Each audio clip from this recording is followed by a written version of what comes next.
You think you know the person sleeping next to you, but the truth is you only know the version of them that your current bank balance allows you to see. That is the fundamental tragedy of the American dream when it intersects with modern marriage. We build these massive empires of glass and steel in Manhattan. We buy estates in the Hamptons with perfectly manicured lawns, and we tell ourselves that the love inside those walls is bulletproof. But wealth is a magnifying glass, and for a man like David Vance, it became a mirror that only reflected his deepest, darkest paranoias. David was a master of the universe, a hedge fund manager who could predict market corrections with terrifying accuracy. He was a man who understood leverage, risk assessment, and hostile takeovers. But he did not understand the human heart, least of all the heart of the woman he had been married to for 7 years. Elena was everything a Wall Street titan was supposed to have on his arm. She had the grace of a former runway model, the sharp wit of a woman educated in elite East Coast institutions, and a seemingly infinite capacity for managing the complex social calendar that kept David in the good graces of billionaires and politicians. She curated their life. The Tribeca penthouse was a testament to her impeccable taste, an oasis of neutral tones, expensive modern art, and silent, efficient staff. But David, despite his billions, was born in a cramped apartment in Queens. He clawed his way to the top with nothing but raw intellect and a ruthless drive that bordered on sociopathy. And men who build empires from the dirt up always have one lingering nightmare. They believe that the dirt is waiting for them. They believe that the people who love the emperor will vanish the second the empire crumbles. This toxic seed of doubt was watered by a culture that commodifies relationships. David spent his days surrounded by men who traded wives like they traded tech stocks. He watched his colleagues go through brutal, highly publicized divorces where the settlement negotiations read like corporate liquidations. He listened to the locker room talk at his exclusive athletic club, the cynical laughter of men who believed every woman had a price and every marriage was just a long-term lease. David started looking at Elena not as his partner, but as a variable in a complex equation of risk.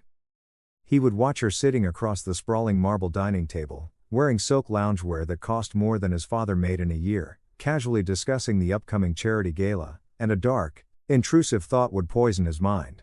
He wondered if she loved David the man, or David the portfolio. It is a uniquely American sickness, this obsession with testing the authenticity of love through the crucible of engineered hardship. We see it in our literature, our movies, this romanticized idea that true loyalty only reveals itself in poverty. David decided he needed absolute certainty. He could no longer live with the phantom anxiety that his marriage was a transactional arrangement dressed up in high-end couture. He needed a stress test.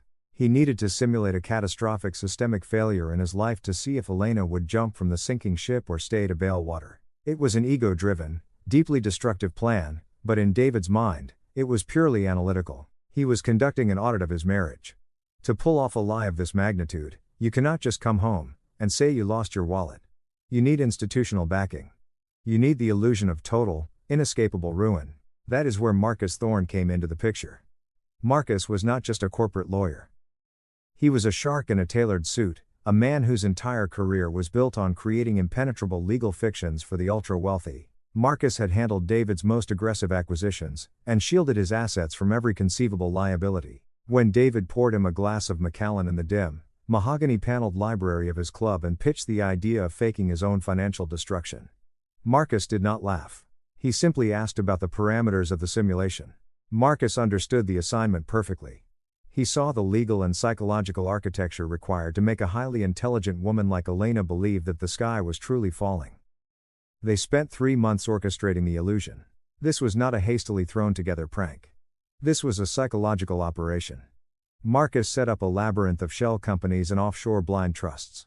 They began systematically moving David's liquid assets, draining the visible accounts to zero. They fabricated a paper trail of disastrous investments, unauthorized trades, and catastrophic margin calls. They even manufactured a fake investigation by the Securities and Exchange Commission, complete with forged subpoenas and terrifying legal correspondence printed on heavy, authentic-looking cardstock. David started coming home late, his clothes rumpled, smelling of cheap scotch and stale sweat instead of his usual bespoke cologne. He manufactured a narrative of desperation, a slow descent into a professional nightmare. He was setting the stage, priming Elena's nervous system for the final, devastating blow. The tension in the Tribeca penthouse became suffocating. David would sit in the dark living room, staring blankly at the glittering skyline, playing the role of a broken man. He watched Elena's reactions closely. And He watched Elena's reactions closely. He noted the way her brow furrowed when his credit card was mysteriously declined at a charity auction. He catalogued her quiet concern when he fired the private chef and the cleaning staff, citing temporary cash flow issues. He was gathering data, but he was too blinded by his own experiment to realize the emotional toll he was already exacting on his wife. He thought he was being a neutral observer, a scientist watching a rat in a maze, but he was actually the architect of a psychological torture chamber. Then came the day of the execution. A Tuesday in early November. The kind of crisp, gray New York morning that feels perfectly suited for bad news. David walked into the kitchen where Elena was reviewing fabric swatches for a client in the Hamptons. He looked at her, truly looked at the life he was about to detonate, and he felt a brief, sharp pang of guilt. But the sickness in his mind, the desperate need for absolute validation, overrode his conscience. He sat down heavily across from her, put his face in his hands, and delivered the performance of his life. He told her it was all gone. Everything. He told her the fund had collapsed, that he was personally liable for hundreds of millions in losses, that the feds were preparing an indictment, and that the bank was moving to seize all their assets, including the penthouse. He wept. Real, physical tears of adrenaline and deception. He waited for the hysteria. He waited for the anger, the accusations, the immediate call to her divorce attorney. He waited for the mask to slip and reveal the gold digger he secretly feared she was. But the human reaction to catastrophic trauma is rarely cinematic. Elena did not scream. She did not throw her coffee cup against the imported Italian tile. She went entirely still. It was a terrifying, absolute stillness. David would later describe it as watching a circuit board short out and reboot. She looked at his tear-stained face, then she looked around the kitchen, her eyes tracking over the expensive appliances, the art, the life they had built. She was processing the death of her reality. And then, slowly, she reached across the table and placed her hand over his.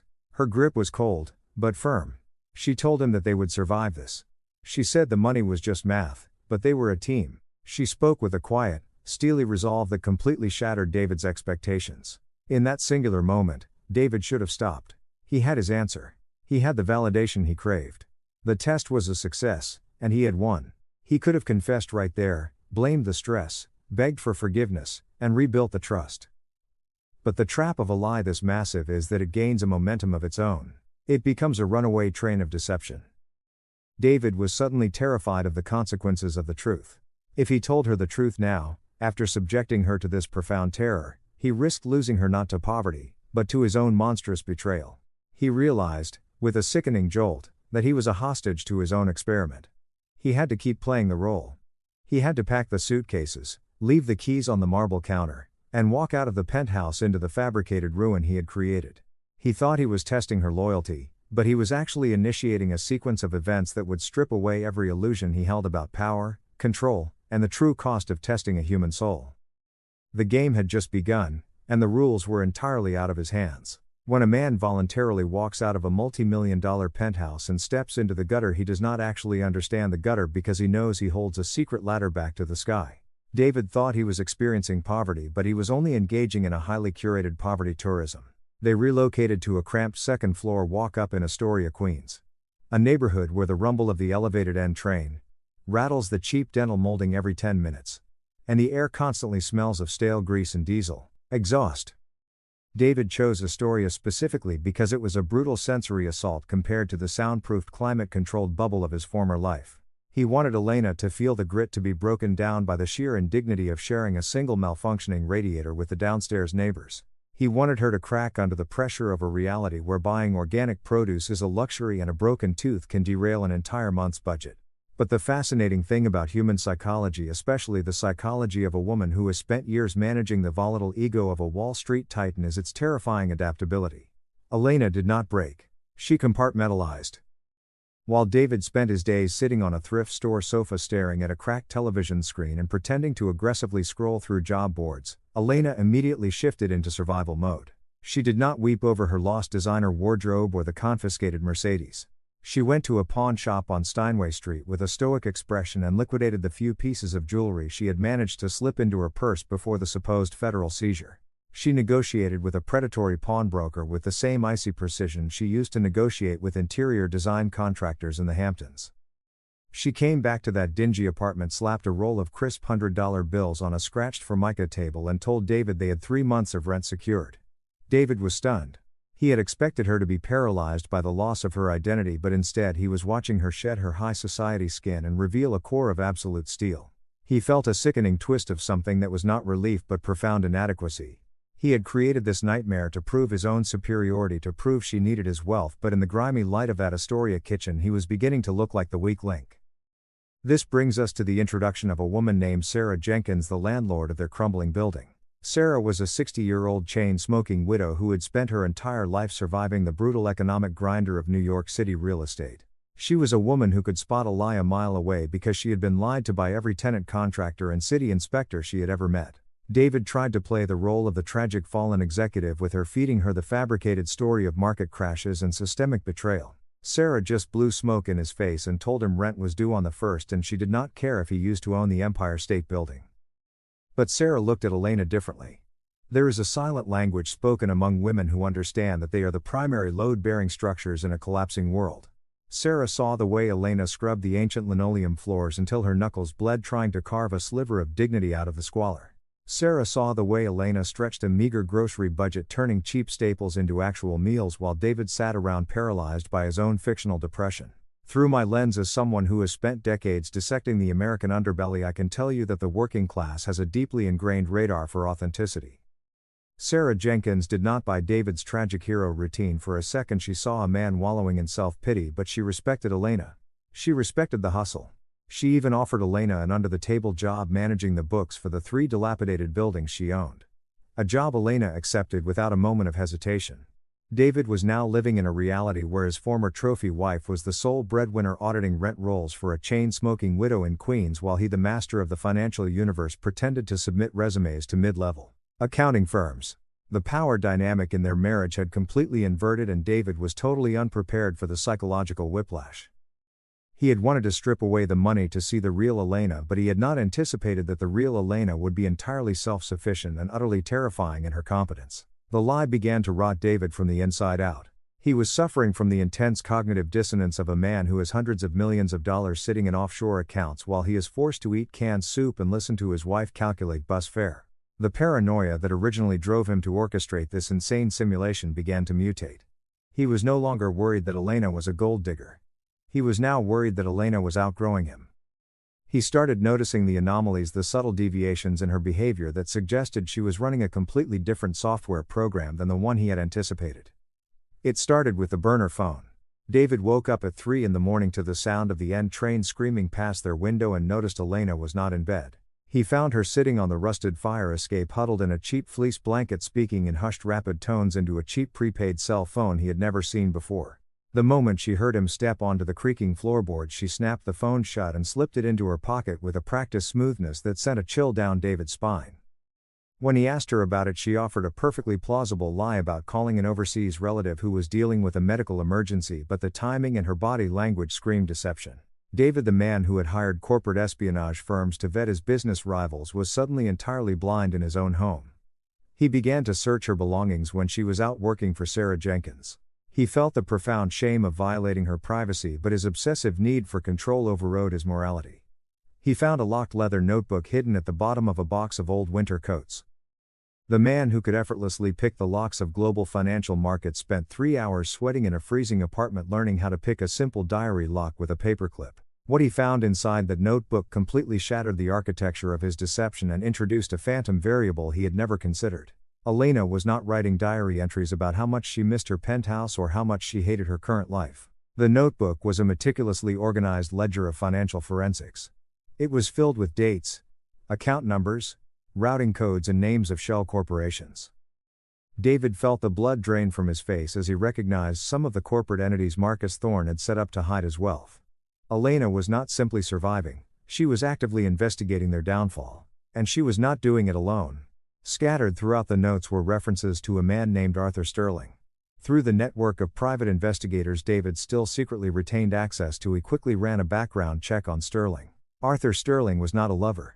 He was a disgraced former SEC investigator who now operated out of a dingy office in Newark, New Jersey, specializing in tracing hidden assets for high net worth divorce cases and corporate fraud victims. Sterling was a bloodhound, a man whose entire career was built on following the invisible digital footprints of stolen money. He was exactly the kind of man you hire when you believe you have been robbed by ghosts. David stared at the notebook, his mind racing, attempting to calculate the catastrophic implications of Elena hiring a forensic accountant. Then he turned the page and discovered the first massive, terrifying truth that derailed his entire simulation. Elena was not investigating David. She did not suspect her husband of faking his bankruptcy. She believed the narrative of his destruction entirely, but she did not believe the source of the destruction. The notes laid out a brilliant, albeit entirely misguided, theory. Elena had found a single glaring inconsistency in the mountain of fake legal documents Marcus Thorne had provided to simulate the SEC seizure. It was a routing error, a tiny alphanumeric mistake on a wire transfer receipt that supposedly sent David's liquid capital to a federal holding account. Elena, with her sharp analytical mind that David had completely underestimated, realized that the routing number did not belong to the federal government. It belonged to an offshore trust in the Cayman Islands. A trust managed by a holding company tied directly to Marcus Thorne's law firm. Elena's notes detailed a sprawling conspiracy theory. She believed that Marcus Thorne, the brilliant corporate lawyer and David's oldest friend, had orchestrated a massive, long-term embezzlement scheme. She believed Marcus had systematically drained David's funds, engineered the fake SEC investigation to cover his tracks, and left David to take the fall. She wrote pages detailing Marcus's access, his motives, and his potential vulnerabilities. She believed David was a tragic victim, a brilliant man who had been utterly blindsided and destroyed by his most trusted confidant. David sat on the sagging mattress, the notebook trembling in his hands, experiencing a profound psychological short circuit. He had built a labyrinth of lies to test his wife's loyalty, and he had discovered a loyalty so fierce and terrifying that it was actively trying to destroy his best friend. Elena was meeting with Arthur Sterling not to secure her own financial future, but to build a criminal case against Marcus Thorne to get David's empire back. She was fighting a shadow war on his behalf, entirely in the dark, risking her own safety to hunt down a phantom thief who did not actually exist. The irony was suffocating. David had wanted a wife who would stand by him in poverty, but instead he got a tactical operative who was preparing to burn down Wall Street to avenge him. He realized with a sickening sense of dread that he could not simply stop the experiment anymore. If he confessed the truth now, he would not just be admitting to a bizarre psychological test. He would be admitting that he had watched her tear herself apart fighting a war that was a complete fabrication. He would be admitting that the man who stole everything from them, the monster she was hunting in the shadows, was the man sitting next to her on the fire escape. He had unleashed a force he could not contain, and the lie had mutated into a loaded weapon pointed directly at his own head. There is a specific kind of terror that grips a man when he realizes he has engineered his own destruction and there is no one else to blame. We love to talk about the American dream as this upward trajectory of endless possibility, but we rarely talk about the American nightmare, which is the sudden catastrophic realization that you are not the smartest person in the room. David Vance was sitting on a stained mattress in a freezing apartment in Queens, holding his wife's hidden ledger, and for the first time in his hyper-calculated life he was entirely paralyzed. He had built his entire career on anticipating market fluctuations, predicting the unpredictable, and hedging his bets against every conceivable disaster. But human beings are not stocks. You cannot short a marriage. You cannot hedge against the raw, terrifying devotion of a woman who believes the man she loves has been destroyed by his best friend. Elena was not supposed to be a combatant in this scenario. She was supposed to be the variable being tested, the passive subject of his psychological audit. Instead, she had turned into a vigilante armed with a burner phone and a disgraced private investigator preparing to wage a shadow war against one of the most ruthless corporate lawyers in New York. David had to stop her. But how do you stop a train you do not want anyone to know you started? He could not just tell Elena to drop the investigation. To her that would look like the ultimate capitulation, the pathetic surrender of a broken man who had accepted his unjust fate. It would validate the exact weakness she was fighting so hard to compensate for. So David did the only thing a man accustomed to wielding absolute power knows how to do. He went to the architect of his illusion. He arranged a clandestine meeting with Marcus Thorne. They met not in a polished boardroom but in a sterile, dimly lit long-term parking garage at JFK Airport. It is fascinating how the mega-rich always revert to the aesthetics of a cheap spy thriller when they are trying to hide something. David stood shivering in his cheap thrift store coat while Marcus pulled up in a pristine black town car, the engine purring like a well-fed predator. Marcus rolled down the tinted window, radiating the smug, insulated warmth of a man who still had a functioning platinum card. When David frantically explained the situation, explaining that Elena had hired Arthur Sterling and was actively building a fraud case against Marcus, he expected Marcus to laugh it off. He expected his brilliant lawyer to simply wave a hand and explain how he would throw up some legal smokescreens to confuse the private investigator until David decided to end the simulation. But Marcus did not laugh. Through the dim yellow light of the parking garage, David watched Marcus's face change. The polished veneer of the corporate fixer evaporated and was replaced by something cold, calculating, and genuinely dangerous. You have to understand the psychology of a man like Marcus Thorne. Corporate lawyers are the apex predators of the American financial ecosystem. They do not build things. They do not create value. They exist solely to protect the wealth of others, and in doing so they develop a pathological arrogance. They believe they are untouchable because they are the ones who write the rules. Marcus stared at David with a chilling detachment and told him that Arthur Sterling was not a joke. Sterling might be disgraced, but he was a bulldog who knew exactly where the bodies were buried in offshore tax havens. Marcus made it brutally clear that if Elena and her investigator started pulling on the wrong threads, they might accidentally unravel real financial structures, real hidden accounts that belong to Marcus's other highly dangerous clients. This is the moment the tectonic plates of David's reality began to shift. He realized that to Marcus this was no longer a quirky psychological experiment played by a bored billionaire. It was a massive uncontained liability. Marcus told David in a voice devoid of any friendship that the problem would be handled. He told David to go back to his pathetic little apartment in Queens and keep his wife under control, or Marcus would take steps to ensure the investigation was permanently shut down. David felt a cold sweat break out across his back. He asked Marcus what he meant by handling it. Marcus just rolled up the window, leaving David inhaling the toxic exhaust fumes of the departing town car. David had unleashed a monster. He had dragged his wife into the crosshairs of a legal syndicate that destroyed lives for a living. The retaliation was swift and it was devastating. 3 days later, Elena came back to the Queen's apartment, and she looked like a ghost. Her usual stoic resolve, the iron spine that had kept them afloat for the past month, was completely shattered. She sat at the cheap kitchen table, her hands shaking violently as she clutched her burner phone. Through choked sobs she told David that Arthur Sterling was gone. Not just off the case, but entirely gone. His office in Newark had been raided by federal agents on anonymous tips regarding illegal wiretapping and extortion. Sterling's license was permanently revoked, his files seized, and he was facing years in federal prison. But that was not the worst part. Elena looked at David with eyes completely hollowed out by fear and told him that a man had approached her on the subway platform that afternoon. A man in a tailored suit who knew her name, knew exactly where she worked for Sarah Jenkins, and knew exactly how much cash she had paid for their rent. The man had politely informed her that if she continued to look into Marcus Thorne's business affairs, her husband would not just be bankrupt, he would be facing federal embezzlement charges himself based on new evidence that would miraculously appear. I want you to really think about the profound cruelty of this situation. I want you to look at the psychological torture chamber David had locked himself inside. He was sitting across from the woman he loved, watching her crumble under the weight of a terrifying threat from a phantom enemy. He watched her cry for the first time since the fake bankruptcy began, not because she was poor, not because she had lost her penthouses or her designer clothes, but because she had failed to save him.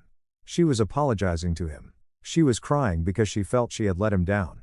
David's chest felt like it was being crushed in a vice. The sheer agonizing guilt was a physical pain tearing through his nervous system. He wanted to scream. He wanted to fall to his knees and confess everything. He wanted to tell her it was all a lie, that the money was safe, that Marcus was just playing a role, and that they could go home. He opened his mouth to say the words to end the nightmare once and for all. But as he looked into her terrified eyes, the ultimate truth of human nature paralyzed him once again. If he told her the truth right now, in this moment of her absolute devastation, she would never forgive him. The revelation would not be a rescue, it would be an execution. She would realize that the terror she felt on that subway platform, the destruction of Arthur Sterling's life, the weeks of scrubbing floors and eating garbage, was all orchestrated by the man sitting in front of her. She would realize that David was not a victim, he was a sociopath. He would get his money back, but he would lose her forever, and not to poverty but to his own monstrous ego. The American obsession with absolute truth is a beautiful concept in theory, but in practice truth is often a grenade. David realized he could not pull the pin. He had to fix this himself. He had to end the simulation from the inside. He had to go to Marcus, force him to release the funds, and then construct a massive elaborate lie about a miraculous market recovery or a hidden trust fund. He had to double down on the deception to save his marriage. The next morning, while Elena was at work, David took the subway to a public library in Manhattan. He could not use a computer in Queens, he was too paranoid about Marcus tracking his digital footprint. He sat at a sticky public terminal surrounded by homeless men sleeping in chairs and logged into the secure encrypted portal that Marcus had set up to monitor his frozen assets. This was the master switch. This was the digital vault where the hundreds of millions of dollars were safely parked waiting for David to call off the experiment. He typed in the complex alphanumeric sequence, his fingers trembling with anticipation. He just needed to verify the funds were there, initiate the transfer back to his primary accounts, and then he would go to Marcus and demand the paperwork be final. He hit enter. The screen buffered for a fraction of a second. Then a stark red error message appeared. Access denied. Invalid credentials. David's heart stopped. He felt a cold dread pooling in his stomach. He carefully retyped the password, making sure every character was perfect.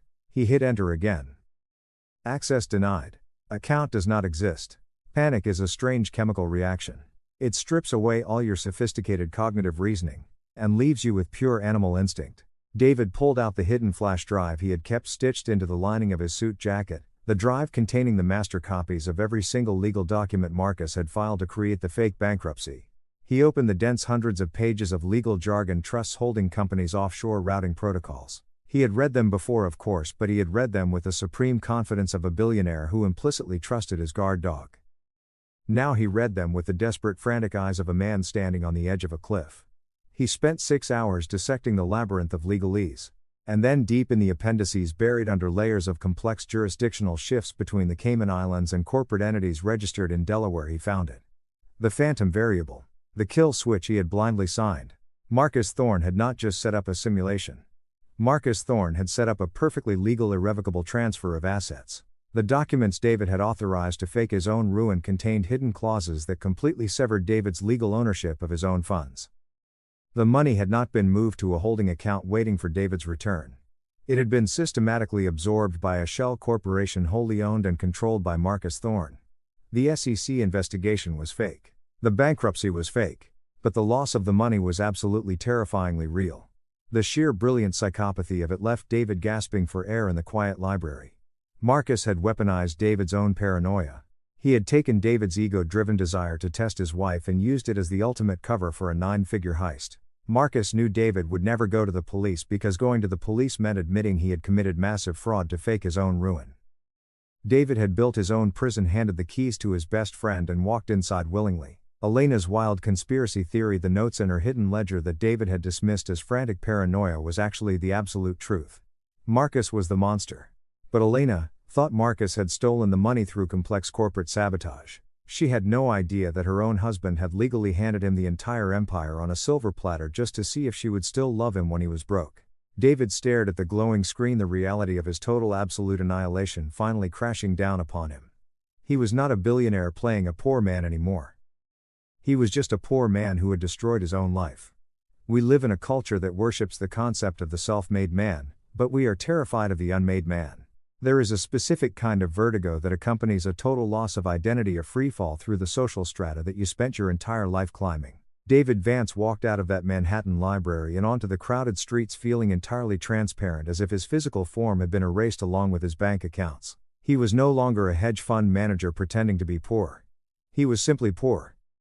He was a man who had handed his empire, his legacy, and his entire net worth over to a predator because he was too obsessed with testing the authenticity of his own reflection. The sheer magnitude of his own stupidity paralyzed him. He wandered through the financial district, looking up at the towering glass monuments to capitalism buildings where he once commanded millions of dollars with a single phone call. Now he was just another ghost on the pavement, a casualty of his own engineered destruction. But the financial ruin is absolute and terrifying as it was paled in comparison to the agonizing psychological weight of what he had done to his wife.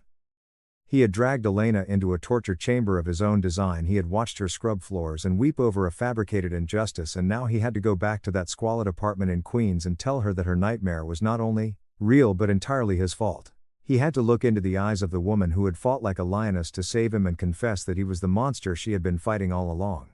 The subway ride back to Astoria felt like a death march.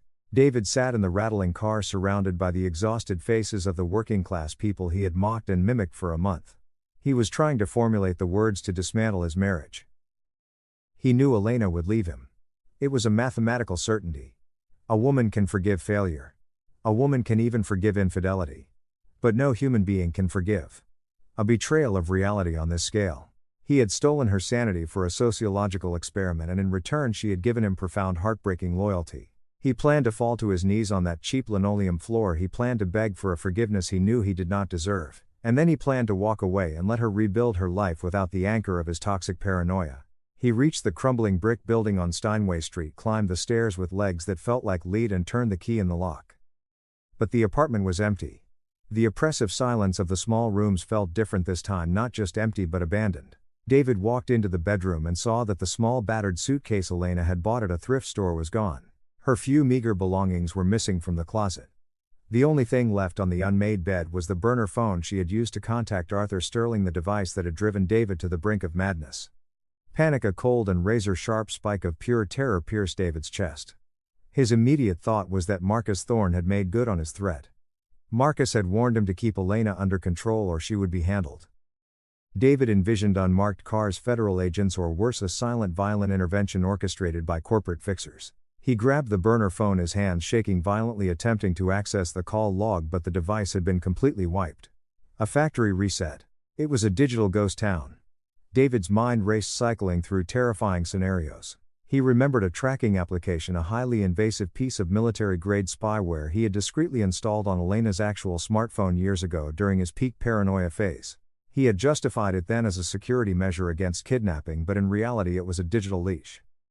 He had assumed she abandoned her old phone when they moved to Queens, but desperate men grasp at digital straws. He booted up his battered laptop, logged into the hidden tracking portal on a secure server, and waited for the satellite ping. He prayed to a god he had ignored since childhood for a signal. The screen buffered, a tiny green dot blinked into existence, and David felt the breath rush back into his lungs. She was alive. But the location of the ping made absolutely no sense. The green dot was not in Queens. It was not at Sarah Jenkins's dilapidated properties. It was stationary in the heart of the Upper East Side, hovering directly over one of the most exclusive luxury residential towers on Park Avenue, a building where the penthouses traded for the GDP of small island nations. David stared at the screen, his analytical mind hitting a brick wall of cognitive dissonance. Why would Elena, terrified, broke, and hiding from federal investigators, be sitting inside a fortress of old money? He did not stop to theorize. He ran. He sprinted to the subway, bypassing the turnstile with a reckless desperation, his thrift store coat flapping behind him. The journey back into Manhattan felt like crossing into an alien dimension. He emerged from the subterranean darkness into the crisp, affluent air of Park Avenue, a world of doormen in brass button coats and pristine sidewalks. He found the building, a towering spire of limestone and glass, and stood across the street, hiding in the shadow of an awning, shivering in the biting wind. He felt like an intruder, a feral animal staring into a meticulously curated zoo. He waited for 2 hours, his eyes glued to the heavy brass revolving doors, his mind spinning endless horrific narratives. He imagined Marcus holding her hostage in a penthouse. He imagined her seeking help from wealthy former acquaintances, humiliating herself to save him. And then the heavy brass doors began to turn. David held his breath, stepping forward into the light. But the woman who walked out of that building did not look like a hostage, and she certainly did not look like a woman who had spent the morning scrubbing linoleum in Queens. It was Elena, but it was an Elena that David had not seen since the day he detonated their life. She was wearing a tailored cashmere coat that cost more than a luxury sedan. Her hair was a flawless cascade of salon-styled perfection. And on her feet were the unmistakable red soles of designer heels. She was holding a leather briefcase, a bespoke piece of Italian craftsmanship that radiated authority. David's brain simply stopped processing information. It was as if he was looking at a mirage. A glitch in the fabric of his own reality. Where did she get the clothes? How was she here? He took a step off the curb, his mouth opening to call her name, but the word died in his throat as a sleek black Maybach pulled up to the curb. The rear door opened and a man stepped out to greet her. It was Marcus Thorne. You have to understand the specific architecture of the psychological collapse that occurs when a master manipulator realizes he is actually the puppet. David did not just see his wife and his best friend standing together on Park Avenue. He saw the complete instantaneous decoding of the last 3 months of his life. He watched from across the street, rooted to the concrete, as Marcus offered Elena a warm, familiar smile, a smile entirely devoid of the cold, calculating menace he had shown David in the airport parking garage. Marcus reached out, not with the aggressive posture of a captor but with the respectful deference of a junior partner deferring to a superior. He took the briefcase from Elena's hand, and then, in a gesture that severed the final tether of David's sanity, Elena leaned in and kissed Marcus on the cheek. It was not a kiss of passionate infidelity. It was worse. It was the casual, intimate kiss of a deeply successful long-term partnership. It was the kiss of co-conspirators celebrating a flawless victory. They slid into the cavernous back seat of the Maybach, the tinted windows rolled up and the car glided smoothly into the Manhattan traffic, leaving David entirely alone in the cold. The realization hit David with the kinetic force of a freight train. It was a wave of truth so profound and so devastating that it felt physical. The ledger. The burner phone. The fake investigator Arthur Sterling. The tears in the kitchen. The terrifying threat on the subway platform. Every single agonizing moment of Elena's supposed struggle was a performance. It was a meticulously crafted, flawlessly executed piece of theater designed specifically for an audience of one. David had thought he was the director of this psychological simulation, but he was only the lead actor who did not know his microphone was turned on. Elena had known. She had known from the very beginning. Women who survive the brutal ecosystem of Wall Street wives are not fragile ornaments. They are hyper-vigilant observers of human behavior. Elena had noticed the subtle shifts in David's routines, the hushed phone calls, the sudden transfer of minor assets, the lingering paranoid glances across the dinner table. She had not been blinded by love, she had been analyzing the data. And when she realized her husband was engineering a fake catastrophe to audit her loyalty, she did not confront him. She did not file for a quiet, dignified divorce. A woman of Elena's immense intellect and pride does not just walk away when she is treated like a rat in a maze. She burns the maze to the ground. I want you to imagine the sheer terrifying brilliance of her counter-offensive. When she uncovered David's plan, she bypassed him entirely and went straight to the architect. She went to Marcus Thorne. Marcus, a man who worshipped money and despised the emotional volatility of his clients, was presented with the ultimate proposal. Elena offered him a partnership. Why simply help David hide his money in a simulation when they could permanently transfer the wealth into Marcus's control and split the empire? They used David's own paranoia, his desperate need for total deception, as the perfect legal cover to rob him blind. Every document David signed, believing it was a reversible mechanism for his fake bankruptcy, was actually a legally binding instrument of his own financial execution, drafted by Marcus and approved by Elena. They needed David to remain completely passive, completely trapped in his own guilt, so he would never check the master accounts until the funds were fully laundered through offshore syndicates. That was the genius of Elena's performance. By playing the fiercely loyal wife, by taking the job scrubbing floors, by manufacturing the fake investigation into Marcus, she paralyzed David with his own conscience. She knew David would not stop the experiment if he thought she was nobly suffering for him. She kept him locked in that freezing apartment in Queens, agonizing over his fake guilt while she and Marcus systematically dismantled his real empire. The Arthur Sterling narrative was a masterpiece of psychological warfare. There was no disgraced SEC investigator. There was no threat on the subway.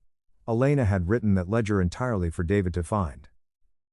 She intentionally left the locked notebook in the box of winter coats, knowing David's pathological need for control would force him to pick the lock. She planted the idea that Marcus was the enemy, a brilliant misdirection that focused David's panic on a fake corporate conspiracy while ignoring the actual legal theft happening in broad daylight. She made David believe she was fighting a shadow war for his honor, which fed his ego and kept him completely blind to the reality that she was the one pulling the trigger. The tears she cried, the sheer terror she displayed when she told him they had to stop investigating Marcus, it was all a calculated maneuver to force David into a corner. She knew David would rather double down on the lie than admit he was a sociopath. She weaponized his arrogance. She weaponized his shame. She turned his entire psychological profile into a self-destruct sequence. David stood on Park Avenue, the freezing wind cutting through his cheap coat, a man completely hollowed out by the truth. He had wanted to strip away the insulation of wealth, to see the real Elena, and he had succeeded beyond his wildest nightmares. He had discovered that the real Elena was an apex predator, a woman whose capacity for ruthless, calculated destruction vastly exceeded his own. She was not a gold digger, she was a corporate raider who had executed a hostile takeover of his entire existence. And the most agonizing absolute truth of all was that he could do absolutely nothing about it. He could not go to the authorities because he had willingly signed every document to facilitate the fraud. He could not sue Marcus because Marcus held all the legal cards and jurisdictions. David could no longer afford to access. He was a ghost. He had built a labyrinth to test his wife's soul, and she had casually walked to the center, taken the prize, locked the gates from the outside, and left him there to rot.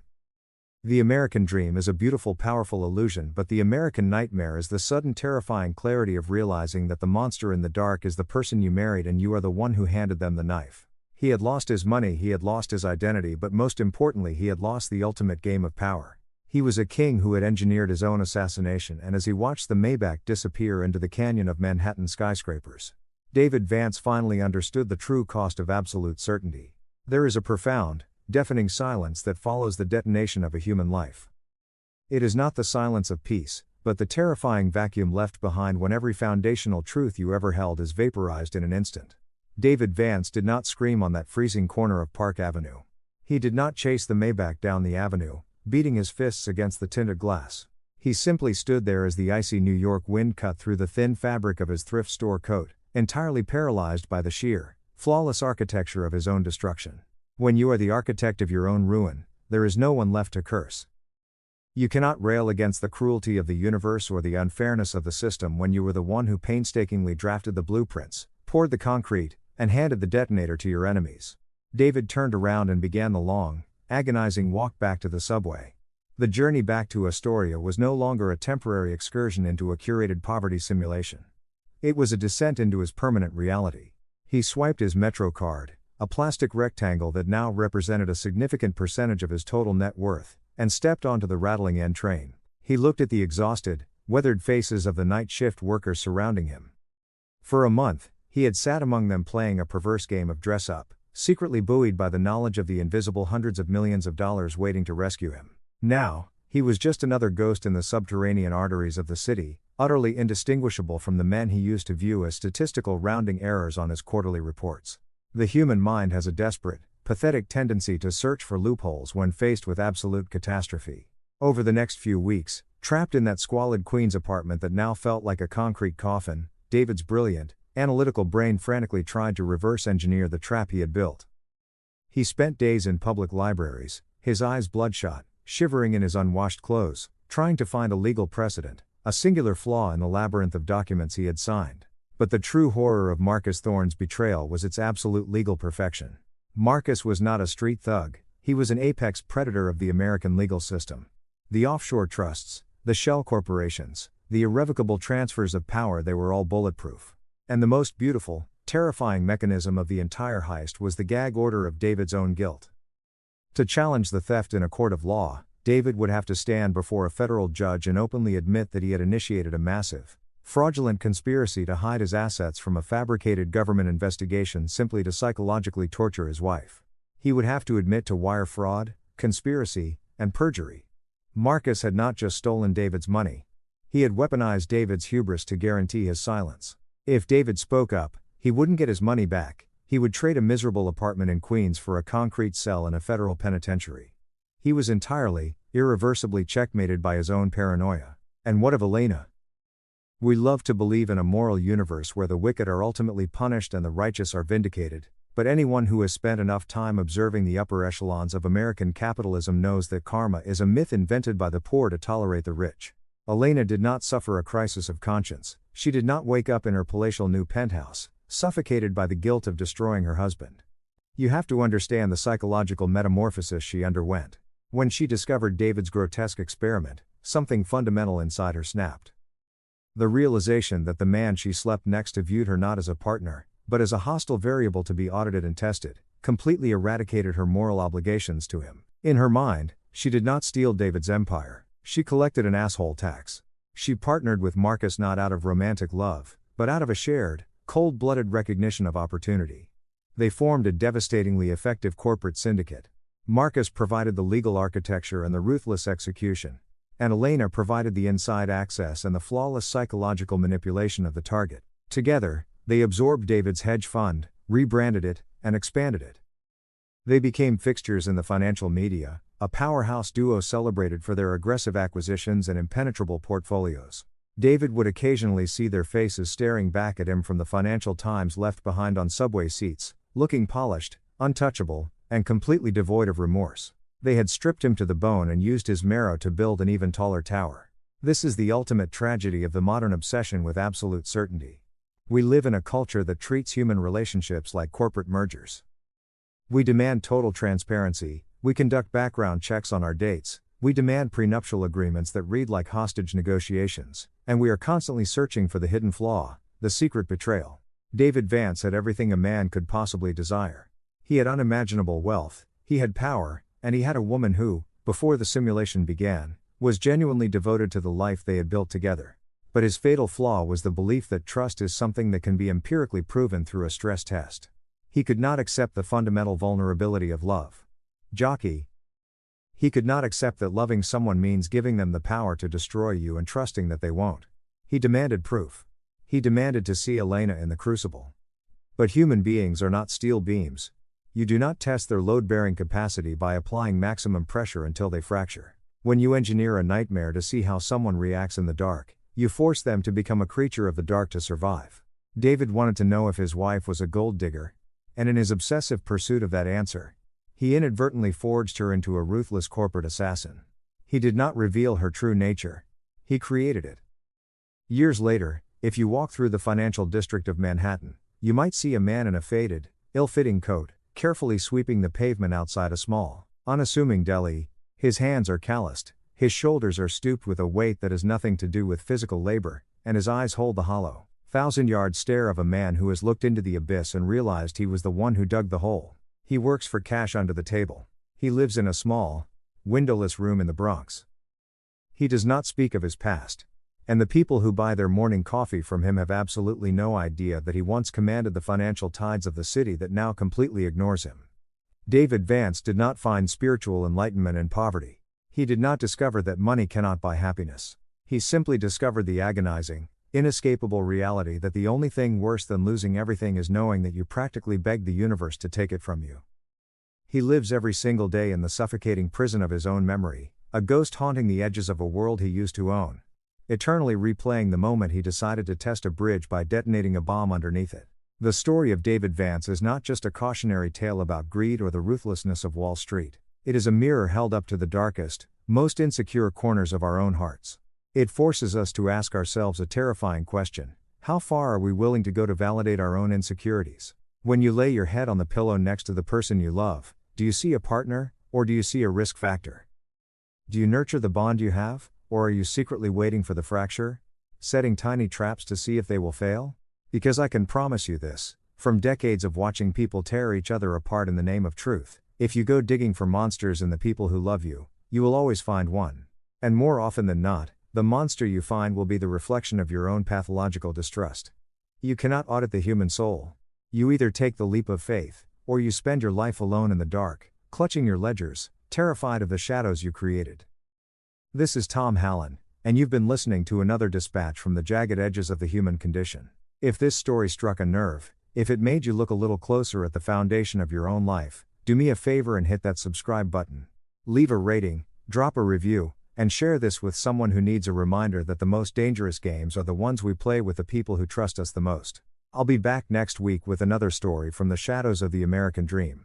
Until then, keep your eyes open, but for God's sake, give the people you love the benefit of the doubt. Good night, everyone.